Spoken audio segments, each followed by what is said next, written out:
অগ্নির পাঠশালায় সবাইকে স্বাগত জানাই। আমরা এর আগে ক্লাস 5-এর দ্বিতীয় পর্যায়ক্রমিক মূল্যায়নের দুটো স্কুল নিয়ে আলোচনা করেছি। এবার আমরা বালুরঘাট খাদিমপুর হাই স্কুল নিয়ে যে প্রশ্নগুলো আছে তাতে পড়েছিল সেগুলো নিয়ে আমরা আলোচনা করব। দেখো, তোমরা এক দাগের প্রশ্নগুলো দেখতে পাচ্ছ, যেখানে 10টি প্রশ্নের উত্তর দিতে হবে 1 নম্বরের। তো প্রশ্নগুলো একবার দেখে নাও। আচ্ছা, প্রথম প্রশ্ন বলেছে ভগ্নাংশটিকে লঘিষ্ঠ আকারে প্রকাশ করো। লঘিষ্ঠ আকারে অর্থাৎ ছোট রূপে প্রকাশ করতে হবে। তো 32-এর 40, আরেকটা আছে কত 40-এর 84। তো তোমরা এদের গসাগু বের করে একবারে ভাগ করতে পারো। কীভাবে? দেখো, 32 আর 40 4 দিয়ে যায়, 4 8 32, 4 10 40, 2 দিয়ে দাও, 4 2 8, 5 2 10। তো এদের লসাগু দেখো কত হচ্ছে, 4 2 8, গসাগু কত হচ্ছে 8। গসাগু হচ্ছে সেইটা যা দিয়ে সবাইকে ভাগ করা যায়। অর্থাৎ দেখো, 32 আর 40-কে 4 দিয়ে ভাগ করতে পেরেছি, 8 আর 10-কে 2 দিয়ে ভাগ করতে পেরেছি। কিন্তু এবার 4 আর 5-কে কিন্তু কোনো সংখ্যা দিয়ে ভাগ করতে পারবো না, একসাথে দুজনকে। তাই গসাগু হচ্ছে সেই সংখ্যা যা দুজনকে ভাগ করতে পারে। তো 4 2 8 হচ্ছে আমাদের গসাগু। এই গসাগু দিয়ে তোমরা যদি উপর নিচে ভাগ করো তাহলে কী হবে, 32-কে ভাগ করলে 4 8 32, আর 40-কে ভাগ করলে 5 8 40। তাহলে আমার হয়ে যাবে কত, 4 এর 5।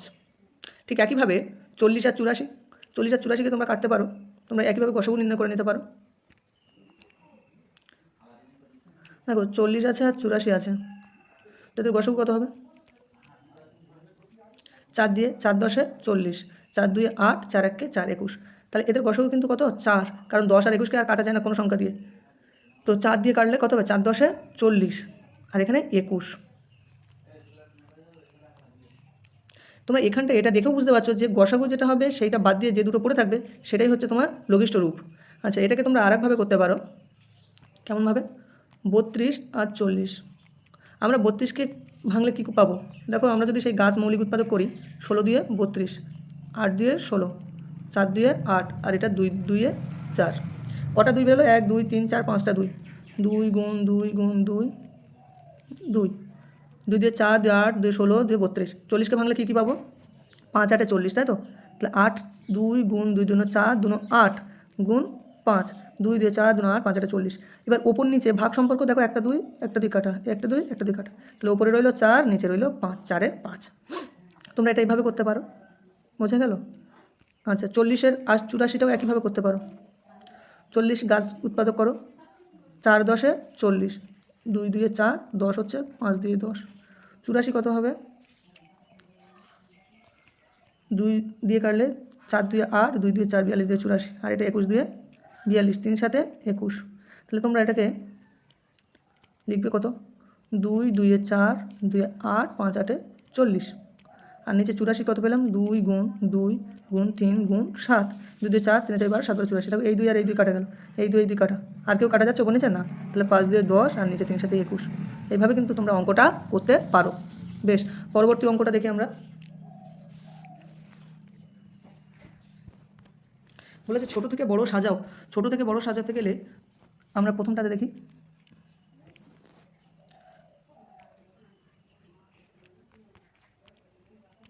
7 3, 13 3, আর 5 3। দেখো, দুটো জিনিস জানতে হবে ভগ্নাংশের ছোট থেকে বড় সাজাতে গেলে, কে ছোট কে বড়। একটার হর একই হবে, নইলে লব একই হবে। নিচেরটাকে হর বলি, ওপরটাকে লব বলি। তো আমরা এই হরগুলো দেখো 3 3 3, তিনজনেরই কিন্তু তিনটে ভগ্নাংশেরই হর একই। তো মনে রাখবে, হর যদি একই হয়, ওপরে যার বড় সে বড় হবে, ওপরে যার ছোট সে ছোট হবে। তাহলে ছোট থেকে বড় সাজাতে বলেছে, তাহলে এই হর আমার সবার একই। তাহলে ওপরে ছোট কে 5, তাহলে 5 3 হচ্ছে সবার থেকে ছোট। তাহলে লিখবো 5 3 লেস দেন কার থেকে ছোট, 7 3 থেকে, আর 7 3 লেস দেন 13 3। বোঝা গেল? তাহলে হর যদি একই হয়, অর্থাৎ নিচের তিনটে ভগ্নাংশ যদি একই হয়, তিনটি ভগ্নাংশের হর যদি একই হয়, ওপরে যার ছোটো সে ছোটো, ওপরে যার বড় হবে সে বড় হবে। বেশ, পরেরটা দেখো, 19 11, 19 8, আর কত 19 15। তো এক্ষেত্রে দেখো, হর কিন্তু আলাদা আলাদা, কিন্তু লব একই আছে। তিনটি ভগ্নাংশের লব কিন্তু একই। তাই এক্ষেত্রে আমাদের উল্টে যাবে, লব যদি একই হয়, অর্থাৎ উপরের সংখ্যাটি যদি একই হয়, তাহলে নিচে যার ছোট সে বড়, আর নিচে যার বড় সে ছোট। তাহলে দেখো, সব থেকে বড় আছে এখানে, তাহলে এ হবে সবার থেকে ছোট। তাহলে আমাদের 19 15 লেস দেন 19 11 লেস দেন 19 8। তাহলে তোমরা এইভাবে এই অঙ্কটা করতে কিন্তু পারবে। আচ্ছা, পরবর্তী অঙ্কে আমরা চলে যাই। ঘ দাগে বলেছে কি, ঘ দাগে কিন্তু বলেছে প্রতিটি ঘর কত অংশের লেখো। প্রত্যেকটি ঘর কত অংশের লেখো। তাহলে এক্ষেত্রে তোমরা কিভাবে করবে,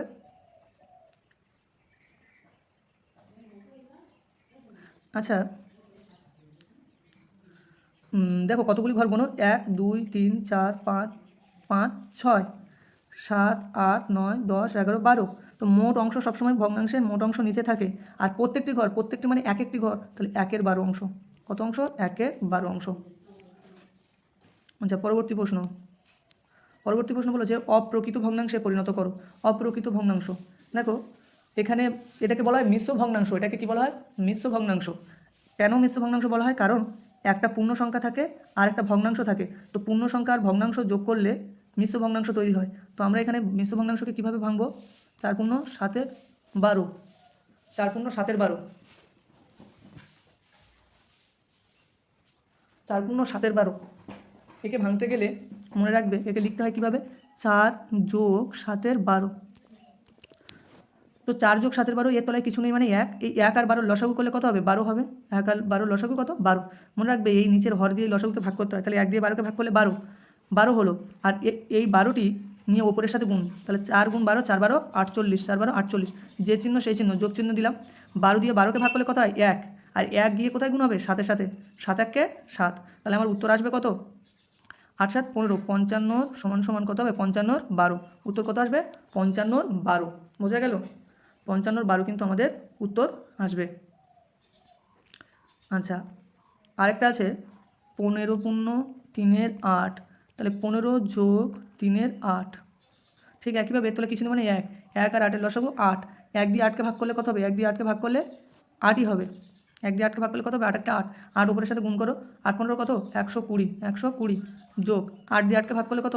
1, এখানে 1 হবে। আর 1 দিয়ে 3-এর সাথে গুণ, 3 1-কে 3, তাহলে সবশেষ তোমার কত দাঁড়াবে? 120 যোগ 3 মানে 123, আর নিচে 8, 123-এর 8 কিন্তু আমাদের সঠিক উত্তর হয়ে যাবে। আচ্ছা এটা যদি তোমরা সহজেই করতে চাও তাহলে মনে রাখবে অপ্রকৃত ভগ্নাংশকে মিশ্র ভগ্নাংশে প্রকাশ করতে গেলে এই যে প্রথমে হরটাকে লিখবে, 12 লিখলাম, তারপর মাঝের পূর্ণ সংখ্যার সঙ্গে গুণ, 4 12 48, 4 12 48, আর উপরেটার সাথে ওই গুণফল যোগ করতে হয়। তাহলে কী হবে? আসলে দাঁড়ায় 4 গুণ 12 যোগ 7। এই যে তাহলে হয়ে গেল কত? 4 12 48 যোগ 7, নিচে 12, তাহলে হয়ে গেল 8 7 55 12। ঠিক একইভাবে তোমরা এটাকেও করতে পারো।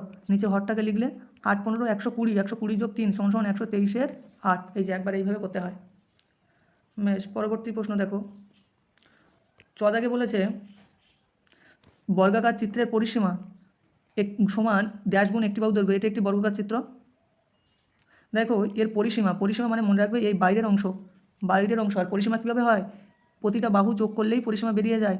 তো প্রতিটা বাহু যোগ করা, 4 বার প্রত্যেকটা বাহু যোগ করা, অর্থাৎ বাহু যোগ বাহু যোগ বাহু যোগ বাহু, এটাই হচ্ছে পরিসীমা।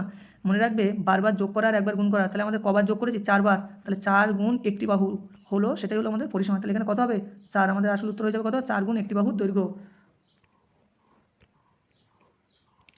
পরবর্তী প্রশ্ন বলেছে শূন্যস্থান পূরণ করো। 1% সমান, শতাংশ মানে মনে রাখবে যে কোনো সংখ্যার শতাংশ মানে তার তলায় 100, তার নিচে 100, তার নিচে 100। তো 1% মানে কত? 1 এর 100, 1 এর 100। এবার তোমরা 100 দিয়ে 1কে কীভাবে ভাগ করবে? সাধারণ ভাগ করতে পারো। এই যে এইভাবে তোমরা সাধারণ ভাগ করতে পারো, যে 100 দিয়ে 1 টাকাকে ভাগ করতে গেলে তো যায় না, তাহলে 0 0 100 0 0 বিয়োগ করো, 1 নামলো। এবার একটা দশমিক নাও, নিলে কত হবে? 10, তারপরেও যায় না, 100 0 0, তাহলে বিয়োগ করলে 10 হলো। আর দশমিক নেওয়া মানে প্রতিবার একটা করে শূন্য নিতে পারো। কত হলো? 100। এবার 100 1-কে 100। দেখো এটা তো একটা সাধারণ ভাগ গেল। তোমরা বড় হচ্ছ, তাহলে তোমরা এখন কীভাবে করতে পারবে? মনে রাখবে নিচে যে কটা শূন্যর পরে 1, ওপরে সেই কটা সংখ্যার পর দশমিক বসে। তাহলে দুটো শূন্যর পরে 1, তাহলে উপরে দুটো সংখ্যার পর দশমিক বসবে। তাহলে উপরের একটা সংখ্যা বসালাম, আর তো কোনো সংখ্যা নেই, তাহলে শূন্য দিয়ে দুটো সংখ্যা করে নিলাম, আর তার আগে দশমিক দিলাম, আর দশমিকের আগে একটা শূন্য দিতে হয়। তাহলে আমাদের কত হয়ে যাবে? 1% সমান 0.01, কিন্তু আমাদের সঠিক উত্তর হবে। পরবর্তী প্রশ্নে বলছে 97 টাকা 5 পয়সা সমান কত পয়সা? আমরা জানি কি 1 টাকা সমান 100 পয়সা। 1 টাকা সমান 100 পয়সা। এবার তোমার টাকা আছে, পয়সায় যেতে হবে। বড় থেকে ছোটোতে যেতে গেলে কী হয়?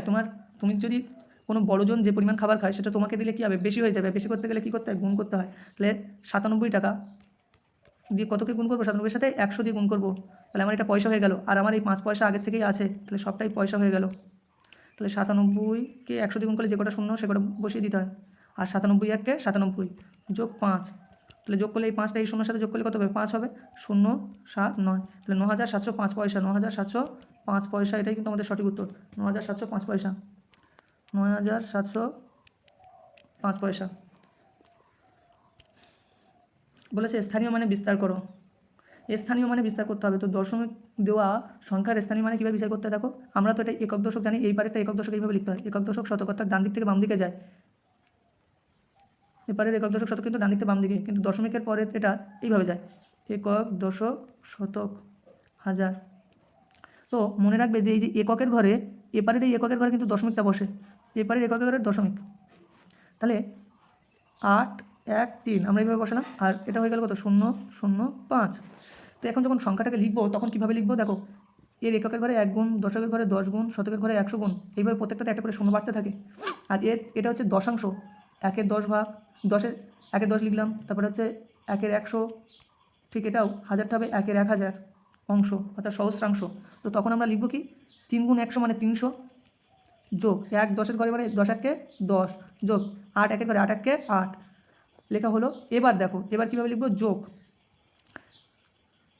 যে সংখ্যাটা থাকবে, এখানে তো দুটো শূন্য, তো কেবলমাত্র 5 আছে সংখ্যা হিসেবে, তাহলে 5টা লিখলাম। আর দশমিকের পরে কটা সংখ্যা? 1 2 3, দশমিকের জন্য নিচে একটা 1 লিখবো, আর যে কটা সংখ্যা উপরে সে কটা শূন্য, তাহলে 3টে শূন্য। বোঝা গেল? দশমিকের জন্য এই 1 লিখলাম, আর মোট যে কটা সংখ্যা আছে 1 2 3টে, তাই 3টে কিন্তু শূন্য লিখলাম।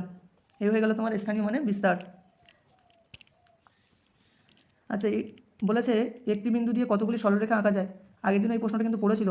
দেখো এই আমার একটি বিন্দু, এই বিন্দু দিয়ে কতগুলি সরলরেখা আঁকা যায়? একটা আঁকলাম, আমার বিন্দুটা সঠিক, দেখো একটা বিন্দু, বড় বিন্দু আঁকলাম। তো এখান দিয়ে এই একটা, দুটো, তিনটে, চারটে, পাঁচটা, তুমি যতক্ষণ সরলরেখা আঁকতে পারবে ততক্ষণই আঁকা যাবে। অর্থাৎ অসংখ্য সরলরেখা আঁকা যায়। কতগুলি সরলরেখা আঁকা যায় একটি বিন্দু দিয়ে?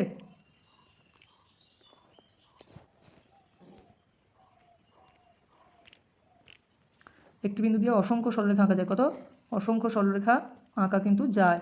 আচ্ছা, আর দুটি বিন্দু দিয়ে কতগুলি সরলরেখা আঁকা যায়? দেখো এখানে একটা বিন্দু আর এখানে একটা বিন্দু, তো দুটি বিন্দু দিয়ে কেবলমাত্র একটি সরলরেখা আঁকা যায়। কারণ দুটি বিন্দু যখনই হচ্ছে তখন সেই দুটো বিন্দু যোগ করলে কিন্তু প্রান্তবিন্দু হয়ে যাবে। অর্থাৎ এপারে একটা প্রান্তবিন্দু, এপারে একটা প্রান্তবিন্দু, তো তখন কিন্তু একটি সরলরেখা আঁকা যাবে, একটি সরলরেখা আঁকা যায়। তাহলে এই ছিল আমাদের কিন্তু এক দাগের প্রশ্নগুলো। দেখি এখানে একটা খ দাগ মনে হচ্ছে ছাড়িয়ে গেছে। একটা অঙ্ক মনে হয় আমরা প্রথমে ছাড়িয়ে ফেলেছিলাম, সেটা হচ্ছে খ দাগের অঙ্কটা। ছোটো থেকে বড় করেছি আমরা, মিশ্র ভগ্নাংশে পরিণত করো। এই অঙ্কটা আমরা তখন চলে গিয়েছিল, করতে পারিনি। দেখো 38-এর 7 মিশ্র ভগ্নাংশে পরিণত করতে বলেছে। তো এটা কিন্তু মনে রাখবে, আমাদের ভগ্নাংশ 3 প্রকার, প্রকৃত, অপ্রকৃত আর মিশ্র। তো আমি আগে একটি ভিডিওতে বলেছি প্রকৃত ভগ্নাংশ কোনটা, যার নিচের থেকে ওপরেরটা ছোট হবে। কিন্তু এখানে দেখো তোমার নেওয়ার কথা, তুমি 7 কেজি ওজন তুমি তুলতে পারো, তোমার মাথায় 38 কেজি দেওয়া হয়েছে, তো তুমি কি পারবে? তুমি এটাকে মোটেই তুলতে পারবে না, বা তুমি এটাকে বয়ে নিয়ে যেতে পারবে না, তো এটা অপ্রকৃত ভগ্নাংশ। আর যদি থাকতো এটা কত, 5-এর 7, তাহলে কি তোমার 7 কেজি তুলতে পারতে, তুমি 5 কেজি তোমাকে দেওয়া হয়েছে, তো তুমি পারতে, তো সেটাকে বলা হতো প্রকৃত। তো যে কারণে এবার মনে রাখবে যে অপ্রকৃত ভগ্নাংশ থাকলে তাকে মিশ্র ভগ্নাংশে কীভাবে পরিণত করা যায়। এই 7 তলায় 7 মানে এই 7 কাকে ভাগ করবে? উপরের লবকে ভাগ করবে। তো 7-এর নামটা পড়লে কত হয়? 5 7 35, 6 7 42, বেশি হয়ে যাচ্ছে, তাহলে 5 7 35, বিয়োগ করো 3। তো একে মিশ্র ভগ্নাংশ করলে মনে রাখবে, আগে কী লিখবো? ভাগফলটাকে লিখবো, ভাগফল, তারপরে উপরে লিখবো কি? ভাগশেষটাকে লিখবো, নিচের ভাজকটাকে লিখবো। তাহলে দেখো ভাজক গুণ ভাগফল যোগ ভাগশেষ, ভাজক গুণ ভাগফল, তাহলে ভাজক গুণ 5 7 35, 35 আর 3 38-এর 7, সেই একই কিন্তু আসছে। তাহলে আমাদের আসল উত্তর বেরোবে কত? 5 × 3 = 7। ঠিক একইভাবে আমরা এটাকে করবো 41-এর 4। তো 4 দিয়ে 41-কে ভাগ করো, 4 1-কে 4, নামলো কত? 1, 4 0 0, বিয়োগ করলে 1। তাহলে কী লিখবো? আগে ভাগফল লিখবো, ভাগফল কত? 10, তারপরে ভাগশেষটাকে লিখবো, আর শেষে ভাজক। তাহলে ভাজক গুণ ভাগফল, ভাজক গুণ ভাগফল, 4 10 40, যোগ 1 ভাগশেষ, 40 41-এর 4। তাহলে আসল উত্তর কত হয়ে যাবে? 10 ×